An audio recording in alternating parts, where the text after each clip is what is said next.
Komisi 4 DPR RI menggelar rapat untuk meminta penjelasan soal pagar Laut Tangerang dari Kementerian Kelautan dan Perikanan, KKP, pada Kamis, 23 Januari 2025.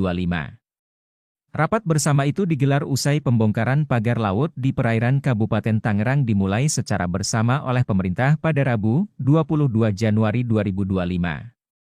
Ketua Komisi 4 DPR RI, Titik Soeharto mengatakan, meski pagar sudah dibongkar, tetapi pihaknya tetap menuntut KKP terus melakukan penyelidikan soal siapa yang membuat pagar bambu sepanjang 30,16 meter itu. Terlebih menurut Titik, pagar berada di ruang laut yang seharusnya tidak boleh ada kepemilikan di atasnya. Kami masih menuntut agar KKP terus melakukan penyelidikan agar diketahui siapa pemilik dan yang melakukan pembuatan pagar ini di lautan yang sebetulnya tidak boleh dipagar, dikafling oleh siapapun, kata Titik usai memimpin rapat di Kompleks Parlemen, Senayan, Jakarta, Kamis. Titik pun mengingatkan KKP bahwa masyarakat masih tetap menunggu informasi yang terbuka soal siapa pembuat pagar. Sehingga menurutnya penyelidikan soal pagar laut harus tuntas secepatnya. Kalau mencari tahu siapa di belakang ini, saya sih maunya secepat-cepatnya. Tadi saya minta juga secepat-cepatnya, tapi dari kementerian karena ini terkait dengan kementerian-kementerian atau lembaga-lembaga lain, jadi kita beri waktulah mudah-mudahan semoga secepat-cepatnya bisa mengungkap siapa yang ada di balik semua ini, jelas Titik.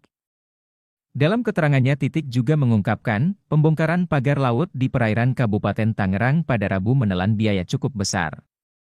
Sehingga ia mendorong pihak penanggung jawab pembangunan pagar segera bisa diungkap untuk mengganti biaya pembongkaran. Untuk diketahui, pembongkaran pagar laut pada Rabu, 22 Januari 2025, melibatkan 2.593 orang personil gabungan berbagai instansi dan 281 armada. Personil gabungan berasal dari KKP, TNI AL, Polair, KPLP, Bakamla, Pemprov Banten dan nelayan. Titik menambahkan, Komisi 4 mendapatkan laporan bahwa banyak pagar laut yang ditemukan di daerah. Ia berharap KKP tidak menunggu permasalahan pagar laut di daerah lain menjadi viral lalu baru ada tindakan. Merespons dorongan Komisi 4 DPR RI, Menteri Kelautan dan Perikanan, KP, Sakti Wahyu Trenggono menyinggung soal perusahaan yang disebut-sebut terlibat dalam kasus pagar laut di perairan Kabupaten Tangerang. Menurut Sakti, pihaknya membuka peluang untuk memanggil perusahaan tersebut untuk dimintai keterangan.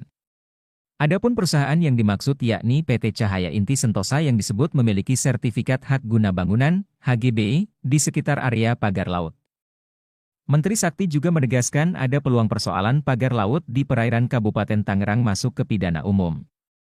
Menurutnya, tindak lanjut terkait pidana dan sanksi hukum jadi salah satu kesimpulan dalam rapat antara Kementerian Kelautan dan Perikanan dengan Komisi 4 DPR RI pada Kamis. Sebelumnya, kawasan pagar laut di perairan Kabupaten Tangerang semakin menjadi perbincangan setelah terungkapnya informasi mengenai dua perusahaan yang memiliki sertifikat hak guna bangunan, SHGB, di area tersebut.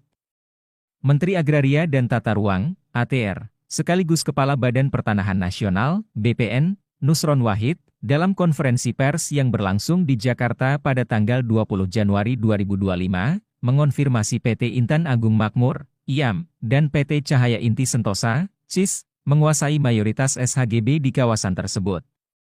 Nusron mengungkapkan PT IAM memiliki 234 dari total 263 bidang SHGB yang terdaftar.